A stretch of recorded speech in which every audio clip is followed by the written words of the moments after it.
Hello everyone, my name is Anuradha Mishra. स्वागत है आपका द प्रेप जोन के आज के इस छोटे से वीडियो सेशन में। जैसा कि आपको पता है कि एफकेट का मॉडल क्वेश्चन पेपर नंबर 3 हम लाइव सेशन में कंप्लीट करने वाले थे, लेकिन ड्यू टू नेटवर्क इशू ये हो नहीं पाया, लाइव सेशन हमारा नहीं हो पाया। तो मैंने सोचा why not make a video और इसको हम रिकॉर्ड करके मतलब अपलोड कर देंगे, तो इसीलिए ये वीडियो बन रहा है। ओके, तो बस साथ बने रहिए। जल्दी से हम इस मॉडल पेपर के 30 क्वेश्चन सॉल्व करेंगे और ख़त्म करेंगे ये सेशन। ओके, सो सबसे पहले आता है आपका कॉम्प्रिहेंशन पैसेज। कहता क्या है?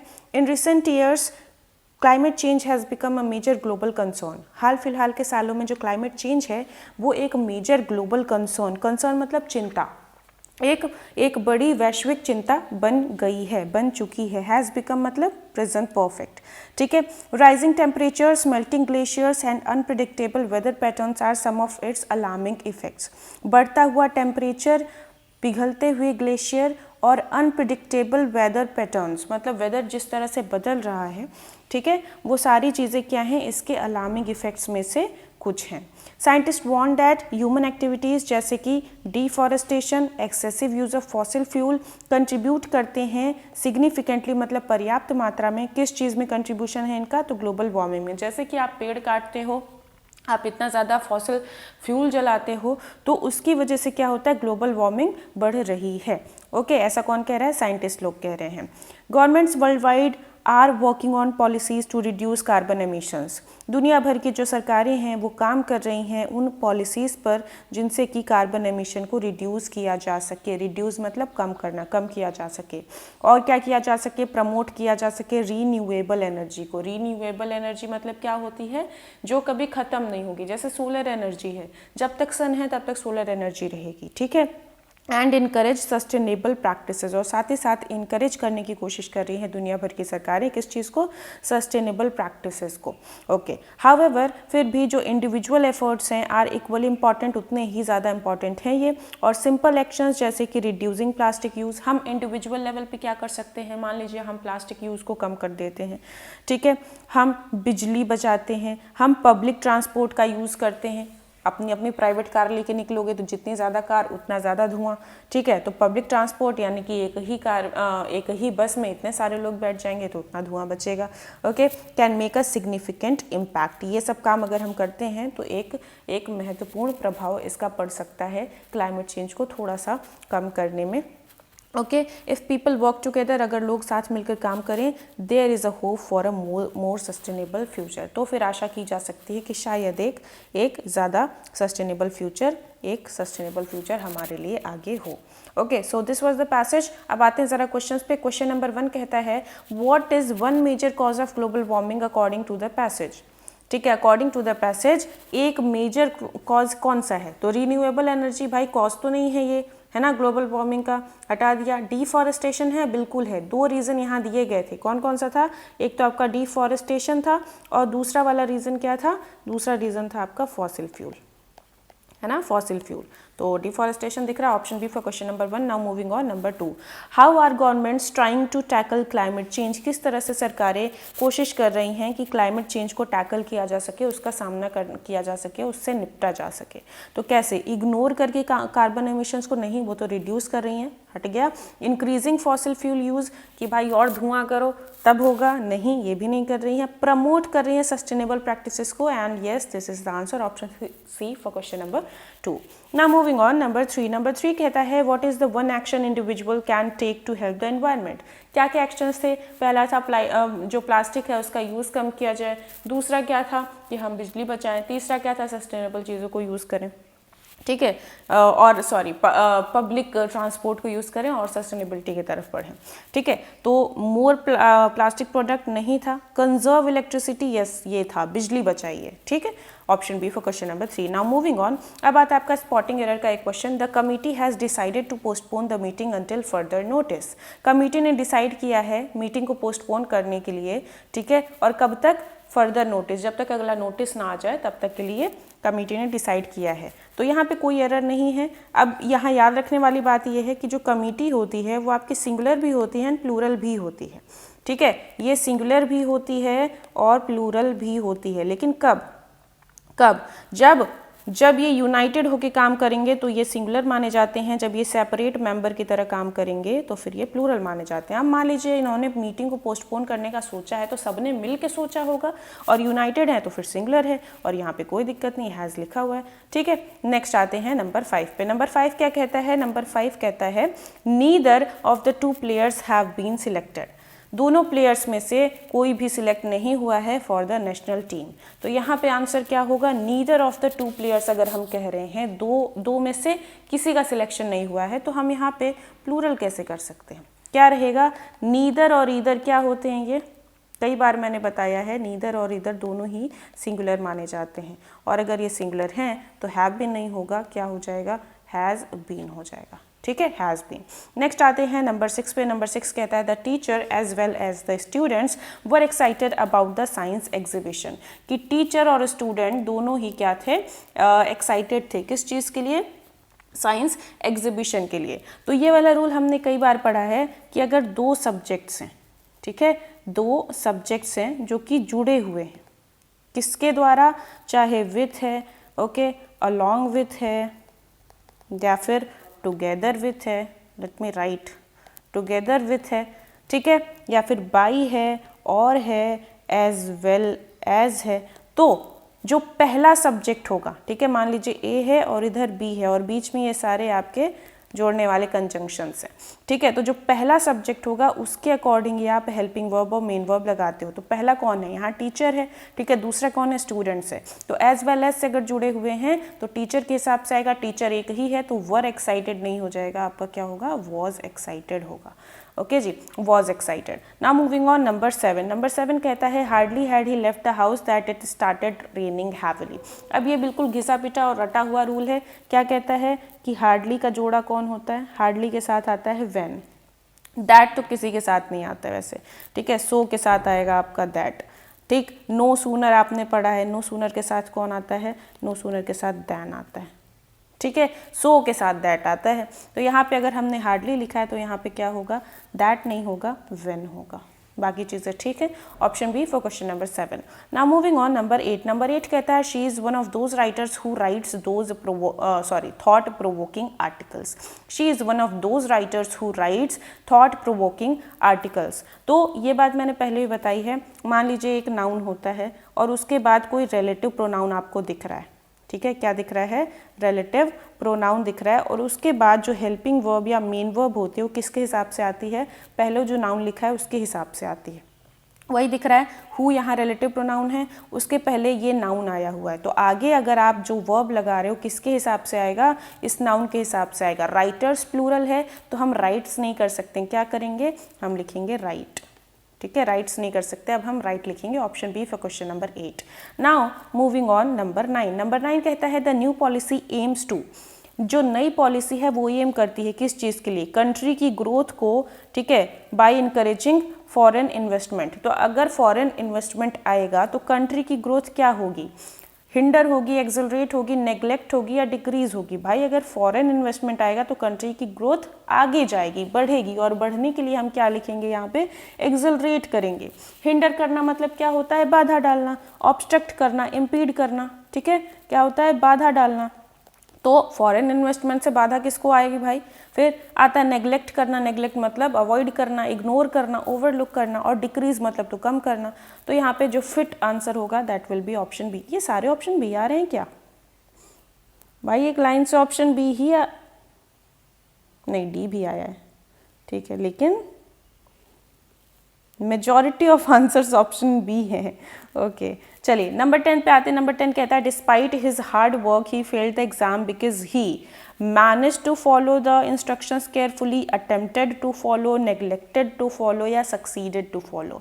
डिस्पाइट मतलब क्या होता है? के बावजूद, कंट्राडिक्शन दिखाता है। तो उसकी मेहनत के बावजूद वो फेल हो गया एग्जाम में, क्योंकि उसने क्या नहीं किया होगा? उसने फॉलो नहीं किया होगा इंस्ट्रक्शंस को केयरफुली, ठीक है। और अगर नेगेटिव यहाँ आपको लिखना है तो मैनेज, अटेम्प्ट और सक्सीड तो पॉजिटिव है ना, बचा क्या? नेग्लेक्टेड, अवॉइड कर दिया होगा उसने इंस्ट्रक्शन को फॉलो करना, और वहीं पे गलती हो गई, एग्जाम में फेल हो गया। Option C for question number 10। Now moving on number 11। The scientist was awarded for his, किस चीज़ के लिए वो अवार्ड किया गया होगा, कैसा उसका कंट्रीब्यूशन रहा होगा। नेग्लिजिबल कंट्रीब्यूशन के लिए कौन अवार्ड देता है भाई, अगर ऐसा है फिर तो मुझे पता नहीं कितने अवार्ड मिलने चाहिए, ठीक है। सिग्निफिकेंट कंट्रीब्यूशन होता है, सिग्निफिकेंट मतलब बहुत ही इंपॉर्टेंट और मेजर कंट्रीब्यूशन था, ठीक है, सिग्निफिकेंट। Option B. ऑर्डिनरी मतलब साधारण कंट्रीब्यूशन, साधारण के लिए मिलना होता है तो भाई सबको मिल रहा होता। डाउटफुल कंट्रीब्यूशन, डाउटफुल है तो अवार्ड ही क्यों मिलेगा, राइट। नंबर 12 पे आते हैं। नंबर 12 कहता है सिनोनिम बताना है। किसका सिनोनिम बताना है, ऑब्स्टिनेट का। तो पहले के सेशंस में भी ऑब्स्टिनेट वर्ड कई बार आया है, एक बार फिर से आ चुका है। ऑब्स्टिनेट का मतलब क्या होता है, जिद्दी। क्या मतलब होता है, जिद्दी, ठीक है। ऑब्स्टिनेट हो अगर तुम तो कैसे हो, टिनेशियस हो। टिनेशियस मतलब टिन के हो, टिन मतलब थोड़ा सा मेटालिक हो तुम, ठीक है, अपनी जिद में अड़े हुए हो। और एक अच्छा वर्ड क्या होता है, पर्टिनेशियस। पर्टिनेंस सुना होगा, पर्टिनेंस हमने बात की हुई है, ठीक है। पर्टिनेशियस कैसे हो, पर्टिनेशियस हो, ठीक। कैसे हो, एडमेंट हो, जिद्दी हो, ठीक है, जिद्दी हो। फ्लेक्सिबल तो इसका उल्टा हो जाएगा, एंटोनिम हो जाएगा, ठीक है। स्टबॉर्न जिद्दी, ठीक है। जेंटल, जेंटल तो समझते हो बहुत उदार हो तुम। और हेजिटेंट मतलब कोई काम तुम करना नहीं चाह रहे हो, ठीक है। हेजिटेंट मतलब क्या है कि जैसे हेजिटेट करते हो ना, तो जो हेजिटेट कर रहा है वो हेजिटेंट हो जाएगा, ठीक है। कोई काम करना नहीं चाह रहे हो तो फिर बहुत ही इनडिसाइसिव हो जाओगे तुम, ठीक है। आपको समझ ही नहीं आ रहा क्या करें क्या ना करें, बस खड़े हो एक जगह मूर्ति बन के, हेजिटेंट हो। नेक्स्ट आते हैं नंबर 13, एफीमेरल। तो एफीमेरल जो भी चीज़ होती है वो बहुत ही टेम्पररी होती है, हिंदी में इसको क्षण भंगुर कहते हैं। क्षण भंगुर मतलब एक ही मोमेंट में वो भंगुरित हो जाएगा, खत्म हो जाएगा, ठीक है। तो टेम्पोररी अगर कोई चीज़ है, रेरी टेम्पोररी है तो उसका सिनोनिम क्या हो जाएगा, इटर्नल तो भाई एंटोनिम हो जाएगा, है ना। इटर्नल तो एंटोनिम हो जाएगा, इटर्नल जो पूरा चिरकाल तक चले, ठीक है, जिसका कोई अंत ही नहीं है। मोमेंट्री मतलब क्षणिक है, थोड़ी देर के लिए है। टीडियस क्या होती है, टीडियस मतलब कोई भी बोरिंग चीज़, बहुत ही थका देने वाली चीज़, ठीक है। अगर आपका दिन बहुत ही टीडियस था मतलब बहुत ही थकाऊ दिन था, ठीक, वियरीसम दिन था, मैं लिख देती हूँ थकाऊ, ठीक है। टायरसम दिन था, और टायरसम है तो कैसा है, डल एंड ड्रैब भी हो सकता है, डल है ड्रैब हो गया, ठीक है। सब्सटैंशियल मतलब बहुत इंपॉर्टेंट है, सब्सटैंशियल मतलब सिग्निफिकेंट, सिग्निफिकेंट, और you can say considerable, right. Next आते हैं एंटोनिम्स पे। नंबर 14 क्या कहता है, नंबर 14 कहता है ऑफस्केट का उल्टा बताओ। तो पहले सीधा तो पता कर लें ऑफस्केट का मतलब होता क्या है। ऑफस्केट मतलब होता है किसी को कंफ्यूज करना, किसी को पजल करना, ठीक है, पजल करना या फिर कंफ्यूज करना सामने वाले को, यानी कि क्लैरिटी ना देना सामने वाले को। तो उल्टा क्या होगा, सामने दिख रहा है ऑप्शन बी, क्लैरिफाई करना, ठीक है। कॉम्प्लिकेट करना सिनोनिम हो जाएगा, मिसलीड करना सिनोनिम हो जाएगा, एंड कन्फाउंड करना is also synonym. Confound, confuse से याद रखिएगा, कन्फाउंड, कन्फ्यूज, ठीक है। नेक्स्ट आते हैं नंबर 15 पे। 15 अगेन आपको एंटोनिम ही बताना है। ये क्या कहता है, इंट्रांसिजेंट का उल्टा बताओ। तो पहले सीधा जान लेते हैं, इंट्रांसिजेंट मतलब जो कैसा है, कैसा है, ऊपर अभी देखा था ऑब्स्टिनेट, ठीक है, कैसा है, बहुत ही जिद्दी है, ठीक है, कैसा है, अड़ियल है, एडमेंट है, ओके। तो एडमेंट है तो ये तो आपका सिनोनिम हो गया। उल्टा क्या होगा, फ्लेक्सिबल है, ओके। रिजिड क्या होगा, सिनोनिम हो जाएगा, एडमेंट ऑल्सो सिनोनिम है, राइट। नेक्स्ट आते हैं क्लोज टेस्ट पे। क्लोज टेस्ट ऊपर से देखते हैं जरा, कहता क्या है, technology has significantly change the way we communicate. Technology ने बहुत ही महत्वपूर्ण रूप से बदल दिया है उस तरीके को जिससे हम कम्युनिकेट करते हैं। In the past people relied on, rely on करना मतलब डिपेंड करना, तो पास्ट में लोग जो है वो डिपेंड करते थे किस पे, लेटर्स और टेलीग्राम्स पे। लेकिन आज क्या हो रहा है, ईमेल्स और instant messaging have made communication much faster and more, कैसा बनाया होगा आइए देखते हैं। एंड मोर कैसा बनाया होगा, मोर इररिलेवेंट, एफिशिएंट, कॉम्प्लिकेटेड या स्लगिश। तो आज के टाइम में बहुत आसान हो गया है भाई, है ना, कम्युनिकेट करना कितना आसान हो गया है, तो एफिशिएंट होगा और कुशल बना दिया है। अब टेलीग्राम और लेटर भेजते थे तो भैया भेजा 10 दिन लग रहा है पहुंचने में, फिर वो पढ़ रहा है, फिर उसको जवाब लिख रहा है, फिर 10 दिन लग रहा है, ठीक है, तो इतना टाइम भी जा रहा है, एफिशिएंट नहीं था। अभी क्या है, एफिशिएंट है, सेकंड्स में पहुंच जाता है, ठीक है। इररिलेवेंट मतलब पता ही है आपको, कॉम्प्लिकेटेड पता है। स्लगिश मतलब स्लो होता है, बताया हुआ है वैसे, स्लो होता है, ठीक है। फिर उसके बाद क्या हुआ, एंड मोर एफिशिएंट, एडिशनली, और तो क्या हुआ, the rise of social media, जो राइज है सोशल मीडिया का, उसने क्या किया है, जिस जैसे पीपल इंटरेक्ट करते हैं, ठीक है, तो उसने क्या किया है, उसने इग्नोर किया है, राइज ऑफ सोशल मीडिया ने इग्नोर किया है कैसे लोग इंटरेक्ट करते हैं, या ट्रांसफॉर्म कर दिया है कैसे लोग इंटरेक्ट करते हैं, ट्रांसफॉर्म किया है। पहले इंटरेक्ट कैसे करते थे, वही बात आ गई, चिट्ठी लिखते थे, ठीक है, कबूतर कबूतर भेजते थे। आज के टाइम में क्या है, सोशल मीडिया है ना, सेकंड्स में आपके मैसेज पहुंच जाते हैं, चाहे आप कहीं बैठे हो, दुनिया के किसी कोने में बैठे हो। तो ट्रांसफॉर्म कर दिया है, बदल के रख दिया है पूरी तरह से, कि जो तरीका है लोगों का इंटरेक्ट करने का, उसको पूरी तरह से बदल के रख दिया, allowing them to stay connected despite physical distances, ठीक है। However excessive use of technology can also lead to a lack of face to face interaction. अब जब आप एक्सेसिव यूज ऑफ टेक्नोलॉजी कर रहे हो, ठीक है, आप हमेशा सोशल मीडिया पे ही हो, आप फेस टू फेस सामने नहीं मिलते हो, आप फेस टू फेस जब सामने से आप नहीं बात करोगे तो आपकी सोशल स्किल्स के साथ क्या होगा, बढ़ेंगी, घटेंगी, कैसे हो जाएंगी, इन्हांस होंगी, वीकन होंगी, बूस्ट होंगी या शार्पन होंगी। सीधी सी बात है, जब आप लोगों से इन पर्सन मिलते हैं तो आपका बात करने का तरीका अलग होता है, मैसेजेस में आप कुछ और बात करते हो, ठीक है। तो क्या है, सोशल स्किल्स जो हैं वो आपकी खराब हो जाती हैं, वीक हो जाती हैं टाइम के साथ, ठीक है। ज़्यादा जब आप सोशल मीडिया और मतलब टेक्नोलॉजी का यूज़ करते हैं कम्युनिकेट करने के लिए, तो इन पर्सन कम्युनिकेशन आपका थोड़ा सा खराब हो जाता है। Option B for question number 18। Now moving on, number 19 क्या कहता है, ये है आपका idioms. Despite facing many obstacles, obstacles मतलब क्या होता है, बाधा, बाधा, हिंड्रेंस, ठीक है, हिंड्रेंस, क्या लिख रही हूँ भाई, एक सेकेंड, हिंड्रेंस, ठीक है, ओके। तो जॉन ने क्या किया, पुल आउट कर दिया सभी स्टॉप्स को to complete the project on time. So pull out all the stops is an idiom, जिसका मतलब क्या होता है, ये ऐसे आपको पता चल जाएगा। देखिए, जब आप गाड़ी चला रहे हो, रास्ते में बहुत सारे स्टॉप के साइन हैं, तो जहाँ जहाँ स्टॉप का साइन है आपको रुकना पड़ेगा, राइट। आप रुकते रुकते चल रहे हो तो सीधी सी बात है, जहाँ आपको जाना है वहाँ पहुँचने में आपको देरी होगी, है ना। लेकिन वही स्टॉप्स के साइन को सारा आपने क्या किया, पुल आउट कर दिया, निकाल के फेंक दिया, तो अब कोई स्टॉप नहीं, अब तो फर्राटेदार गाड़ी भागेगी, और अगर फर्राटेदार गाड़ी भागेगी तो यानी कि आप टाइम पे अपना काम कर लोगे। वही चीज़ तो लिखी है, प्रोजेक्ट ऑन टाइम, है ना। तो टाइम पे सब कुछ कर लोगे, यानी गिव अप कर दिया इजीली, यानी छोड़ दिया, भाई मेरे से नहीं होगा, या फिर आपने मैक्सिमम एफर्ट लगा दिया, या फिर काम को डिले कर दिया, या फिर केयरलेसली काम कर रहे हो, ठीक है। तो सबसे यहाँ पे बेस्ट क्या है, मैक्सिमम एफर्ट किया, भाई पुल आउट कर दिया सारे स्टॉप्स को, यानी पूरा एफर्ट डाल के आपने ये काम किया है, गाड़ी फर्राटे पे भगा दी है, ठीक है। Option B for question number 19। Number 20 आता है, she didn't get the promotion but she took it with a grain of salt. और ग्रेन ऑफ सॉल्ट हमने ईडियम वाले सेशन में किया भी था, वो मीम लगा था खट्टा मीठा वाला, नहीं मैं नहीं मानता, और मैं नहीं मानता इसका मतलब आई डोंट बिलीव कम्प्लीटली, तो यानी without believing it completely, option B. अब यार ये सारे बी क्यों आ रहे हैं। नंबर 21 पे आते हैं। 21 कहता है, Michael was struggling with his new job. Michael struggle कर रहा था अपनी नई जॉब के साथ, but his manager told him to hang in there and not give up. And से जब भी आप जोड़ते हो किसी चीज़ को, है ना, तो वही मैंने बोला है, हमेशा बोला है कि एंड से जोड़ोगे तो गधे को गधे से, घोड़े को घोड़े से ही जोड़ोगे। तो अगर यहाँ हम कह रहे हैं नॉट गिव अप, तो नॉट गिव अप का सिनोनिम यहाँ होना चाहिए, तो हैंग इन देयर का मतलब क्या हो जाएगा, नॉट गिव अप का सिनोनिम। तो क्या लग रहा है, क्विट इमीडिएटली, ये तो नहीं होगा, remain strong and persistent, take a break, complain about the situation. So यहाँ पे फिट क्या बैठेगा, option B, once again remain strong and persistent, right, 21 का option B. Now moving on, number 22, ये है आपका वर्बल एनालॉजी का क्वेश्चन, जो कि क्या कहता है, जो कि कहता है एक्सपेंड है, ठीक है। एक्सपेंड का कॉन्ट्रैक्ट से जो रिलेशन है वही एडवांस का किससे होगा। तो एक्सपेंड मतलब फैलाना, है ना, विस्तार करना, और कॉन्ट्रैक्ट मतलब सिकुड़ जाना, तो फैलना सिकुड़ना, तो ये तो आपका एंटोनिम का रिश्ता है। तो एडवांस का किसके साथ होगा, एडवांस मतलब आगे बढ़ना, तो प्रोग्रेस तो सिनोनिम हो गया।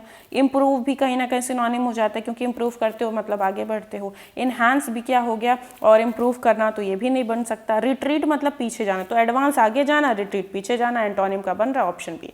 नंबर 23 पे आते हैं। 23 कहता है रैपिड फास्ट। रैपिड और फास्ट का जो है, तो रैपिड और फास्ट का आपस में रिश्ता क्या है, सिनोनिम का। रैपिड मतलब तेज, फास्ट मतलब तेज। तो ल्यूमिनस का, ल्यूमिनस मतलब क्या होता है, उजाला, ठीक है, लाइट। लाइट मतलब क्या हो गया यहाँ पे, ब्राइट से हो गया, तो bright is the correct answer. Dull, heavy, weak यहाँ मिलेगा नहीं सिनोनिम। ओके, नेक्स्ट 24 कहता है करेज का कावर्डिस से जो रिलेशन है जनरॉसिटी का किससे होगा। तो करेज मतलब आपका साहस, कावर्डिस मतलब कायरता, यानी कि वापस ये एंटोनिम का ये रिलेशनशिप है। तो जनरॉसिटी मतलब होती है आपकी उदारता और काइंडनेस, ठीक। तो एंटोनिम क्या होगा, चैरिटी, वही चीज़ है, सिनोनिम हो गया। काइंडनेस सिनोनिम हो गया। सिंपैथी अगेन सिनोनिम हो जाता है। सिंपैथी मतलब आप किसी के प्रति सिंपैथी जब दिखाते हो, यानी कि आप बहुत काइंड हो तभी तो दिखाओगे, है ना। कोई पत्थर दिल है वो किसी के प्रति सिंपैथी नहीं दिखा सकता। सो ऑप्शन सी हो जाएगा, मीननेस, हमको कोई फर्क ही नहीं पड़ता तुम्हारे दुख से, ठीक है, हो जाएगा option C for question number 24। Now moving on number 25, the teacher to explain the concept asked the students using real life examples. So the teacher asked the students, ऐसे बन रहा है PR, टीचर ने बच्चों से कहा, क्या कहा, टू एक्सप्लेन द कॉन्सेप्ट, भैया चलो समझाओ कॉन्सेप्ट, वो भी कैसे, यूजिंग रियल लाइफ एग्जाम्पल्स। सो PRQS जो भी ऑप्शन है देख लीजिएगा, PRQS ऑप्शन सी, ठीक है। 26 पे आते हैं। 26 क्या कहता है, इन the filaments of rubidium is use. Rubidium is use कहाँ यूज होता है, फिलामेंट्स में, किसके, ऑफ फोटो इलेक्ट्रिक सेल्स, जो कि कन्वर्ट करती हैं, ठीक है। एस के तुरंत बाद R आएगा ही आएगा, ठीक। वैसे ये बहुत ही गंदा हिंट है, 3 जगह आपको दिखेगा, बाकी वैसे इजी है, रूल बनी जा रहा है, रूल सॉरी सेंटेंस बनी जा रहा है। So rubidium is used in the filaments of photo electric cells which, okay, QPSR कहाँ दिख रहा है, QPSR ऑप्शन ए में दिख रहा है। नेक्स्ट आते हैं नंबर 27 पे। 27 कहता है, ही urged so many to get involved who has left his mark. This is the final word of an educational philosopher on a world in which. तो यहाँ पे हिंट क्या आपका दिख रहा है, ये जो who लिखा हुआ है, who किसके लिए आ सकता है, he urged so many to get involved, who has नहीं, who किसके लिए आ सकता है, इस एजुकेशनल फिलोसफर के लिए, यानी कि R के तुरंत बाद Q आना ही चाहिए। R के तुरंत बाद Q नहीं है, नहीं है, नहीं है, D में है, दैट्स योर आंसर, ठीक है। तो 27 का हो गया option D. Now moving on number 28। 28 क्या कहता है, वन वर्ड सब्स्टिट्यूशन है। वन वर्ड सब्स्टिट्यूशन क्या कहता है, कहता है एक ऐसा व्यक्ति जो कई लैंग्वेजेस बोल सकता है, मैनी के लिए जो वर्ड होता है दैट इज पॉली, है ना, पॉली। तो पॉली कहाँ दिख रहा है, पॉलीग्लॉट इधर दिख रहा है। फिलैंथ्रोपिस्ट मानवतावादी होता है, पेडेस्ट्रियन पैदल चलने वाला होता है, और पेसिमिस्ट कौन होता है, पेसिमिस्ट जो हमेशा नेगेटिविटी की तरफ देखे। वही वाला एग्जांपल याद रखिएगा, गिलास भरी है, आधा मतलब आधा पानी उसमें है, तो जो ऑप्टिमिस्ट होगा वो कहेगा कि आधी भरी हुई है, जो पेसिमिस्ट होगा वो कहेगा आधी खाली है ना, जो नेगेटिव चीज़ों को देखे पेसिमिस्ट। 29 पे आते हैं, a place where weapons and ammunition are stored is called क्या, आर्सेनल। जहाँ पे आपके वेपन्स और एम्यूनेशन रखे जाते हैं उसको आर्सेनल कहते हैं। एवियरी जहाँ पक्षियों को रखा जाता है। कंजर्वेटरी क्या होता है, आपको पता है, कंजर्वेटरी जहाँ पे कुछ भी या तो कंजर्व से रिलेटेड होगा या फिर स्कूल में वो जो फाइन आर्ट्स की चीज़ें रखी होती हैं उसकी बात होती है, ठीक है। ग्रेनरी, ग्रेनरी हड़प्पन सिविलाइजेशन में मिले थे, है ना, तो ग्रेनरी क्या होता है, अनाज जहाँ पे रखा जाता है। नेक्स्ट आता है आज का आखिरी क्वेश्चन नंबर 30। क्या कहता है कि एक ऐसा व्यक्ति जो बिलीव नहीं करता है गॉड के एग्जिस्टेंस में, उसे क्या कहते हैं, थीस्ट, एथीस्ट, एग्नोस्टिक या डीस्ट। तो थियोस मतलब क्या होता है, गॉड। तो थीस्ट अगर है यानी गॉड में बिलीव करता है ना। एथीस्ट नहीं बिलीव करता है। एग्नोस्टिक जो कि डाउटफुल है कि भाई भगवान है कि नहीं है हमको नहीं पता। और डीस्ट कौन होता है, डीस्ट एक ऐसा व्यक्ति होता है जो इस बात में विश्वास करता है कि गॉड क्रिएटेड द यूनिवर्स, भगवान ने यूनिवर्स बना दिया और फिर छोड़ के चले गए, और फिर छोड़ दिया, जाओ भाई देखो अपना अपना, ठीक है। तो डीस्ट वो होता है। सो इसी के साथ ये मॉडल पेपर नंबर 3 आपका ख़त्म होता है। आई होप चीज़ें समझ आई होंगी। बाकी आपकी जानकारी के लिए बता दूं, अगर आप एनडीए और सीडीएस में बैठने वाले हो इस बार अप्रैल में जो एग्ज़ाम होने वाला है, तो उसके इंग्लिश के PYQ का बैच हम स्टार्ट कर रहे हैं 27 से। 17 फ़ैब से ये स्टार्ट होने वाला था, but due to some reasons हमने इसको पोस्टपोन किया है। 27 फ़ैब से अब ये शुरू होगा। तो अगर आप इंटरेस्टेड होंगे इस बैच में, ऐसे आपको ज़रूर ज्वाइन करना चाहिए, ठीक है। आपको बहुत अच्छे से 20 पेपर्स कराए जाते हैं, 10 एनडीए के और 10 सीडीएस के, और बहुत ही डिटेल डिस्कशन होता है, तो ज़रूर ज्वाइन करना चाहिए आपको। फीस इसकी है 499। और अगर आपको ज्वाइन करना होगा तो जो मेरा व्हाट्सएप नंबर आपको दिख रहा है इधर, ये व्हाट्सएप नंबर दिख रहा है, इस पर आप एक हाई भेज दीजिएगा, आपको डिटेल्स मिल जाएंगी, कोर्स की डिटेल्स भी, पेमेंट की डिटेल्स भी। आप पे कर दीजिए, उसका स्क्रीनशॉट वापस भेज दीजिए, आप ग्रुप में ऐड हो जाएंगे। बस इतना सा काम करना है। बाकी आज के लिए इतना रहेगा। मैं चलती हूँ, tata bye bye, take care, पढ़ते लिखते रहो, ध्यान रखो, जय हिंद।